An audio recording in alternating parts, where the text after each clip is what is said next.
1, 2, 1, 2, 1. You're taller than me. I skew shorter than the subject. Yeah, you look a little taller. That's what I'm saying. Here's the deal, Dave. I couldn't supply you old fashioned. Too many ingredients. Yeah. I figured that was a big, But I ask. appreciate the request. Yeah. So I was gonna go get some bourbon, but we'd have just been drinking bourbon on the rocks. Yeah, that might have been deadly. That would have been too much. Yeah. So I went and stopped. We got a Washington Porter. Whichever you. We got That sounds good too. Pale Ale. And I got this one because I thought I might like that. Okay. Belgian How stout. about if I grab this one then? Yeah, there you go. Yep. Dave, I want to welcome you to Over a Drink, man. Appreciate you coming out, man. Thank you for inviting me. This is really. Tiny Room for Elephants Studios, man. You've been doing this long time, shooting, still guy. 20 years at the Inquirer. We forgot to take a sip, Dave, and see what we thought about drinks. Here, we gotta do it one more time. Cheers. Toast. Yeah.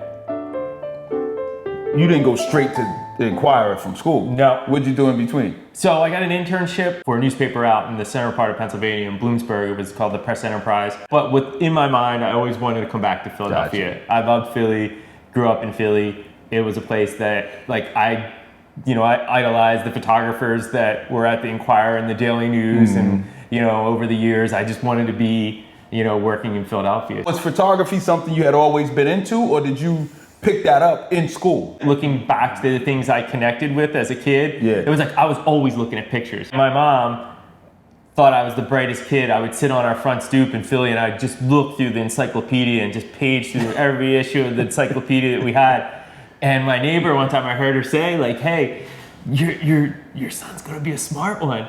And I didn't have the heart to say, I was just looking at the photos. And that's what I did. I mean, I was looking at and studying the photos. When we're out in the field, you guys, we hit record and we can go wherever, pick up whatever, and we can usually, as long as we're rolling, we can usually extract something from that we can use. Your needs are definitely different than the still photographer's needs. And sometimes if you show up at an event, like some planned event, it's like they have the molt box for you. They have, everything kind of set up. A podium for us is like, oh my God, I just want to a dagger. Yeah, I just want to die right there. I just want to, walk out. But that's like the challenge. It's like you have to start.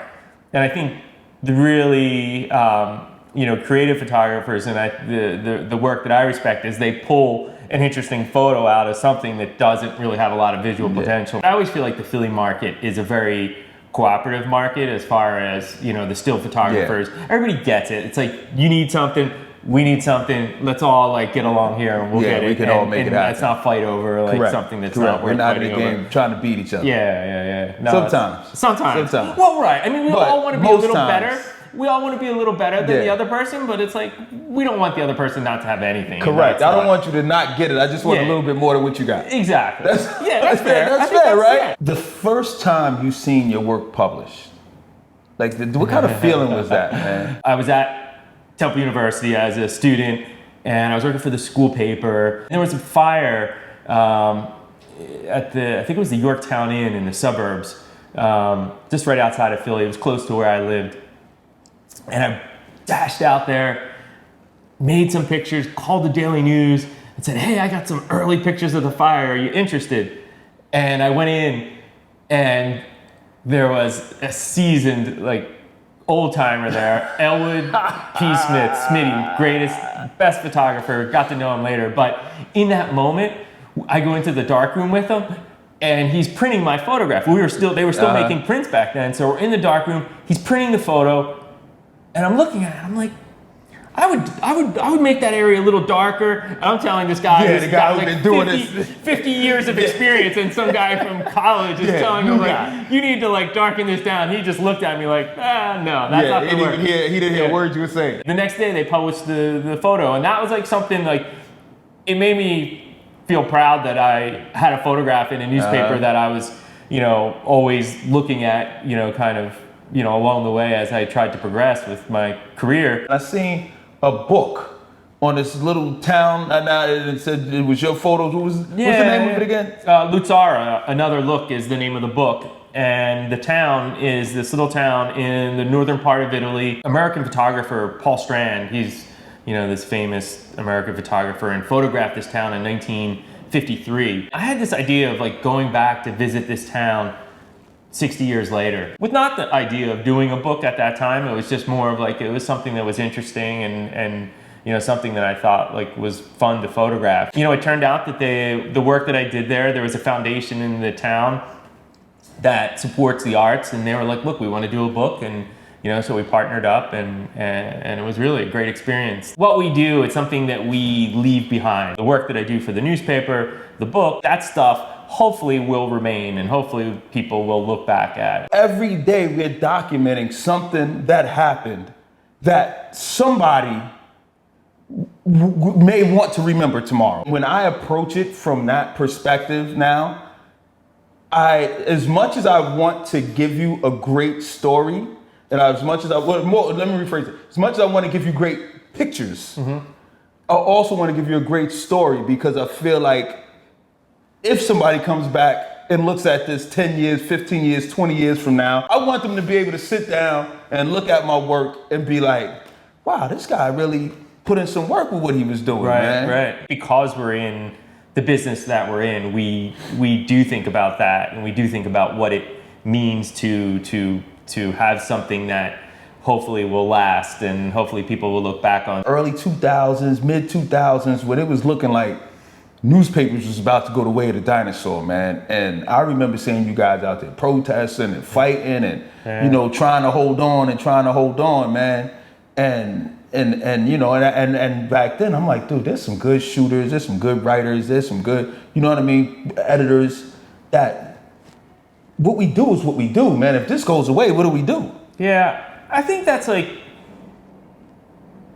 obviously the internet has changed so much, and you know, it's not even the internet, it's where everything that we get is on our phones. Correct. So like, you know, how we digest the news, how we look for news, how we, you know, interact with it, it's obviously still changing. And I think, you know, I always felt, and I guess I've always tried to be optimistic, as long as you're a storyteller, as long as you can tell a story, whether it's with the word, whether it's picture, video, or audio, there hopefully will be work for you out there. There hopefully will be a place for you to do that. Everybody, you know, has to be able to adapt, and if you don't adapt, you're lost. You're lost. You're lost. I remember when Instagram first started giving you 15 seconds of video. Right. My challenge was, how do I maximize this 15 seconds? I want to turn this 15 seconds into a story. So you understood what the parameters were. Correct. And trying to make something fit those parameters.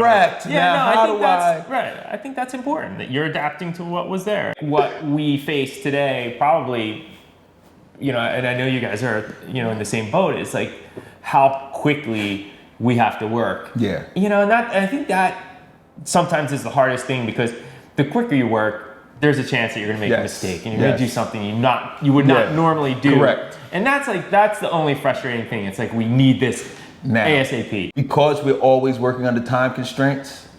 So like, if I go out and I do a freelance gig, you know what I'm saying? Like, this guy who just all he does is this. Like, yeah, he might take 5 weeks to get you that back. Listen, I'm gonna get this back to you tomorrow, because this is what I do every day. No, you're absolutely right.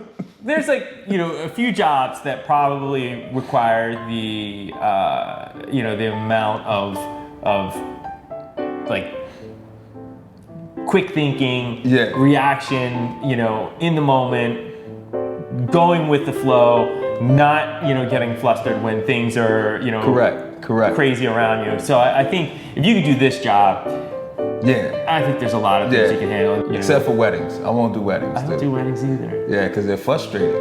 It's too much demand, man. They want too much. Yeah, it's too much commitment, man. There was this like period where everybody wanted this like the photojournalistic style, which is like, I always tell people, it's not. Photojournalism isn't a style. Correct. It's like, it's photojournalism or it's a style, and the style could be, you know, more candid, but like nobody really, they say they want that, but nobody really wants that, and it's like that. Yeah, they don't want their wedding to look like a newsreel. Yeah, you gotta have pictures of grandma, you gotta have this and that, and it's like way too stressful.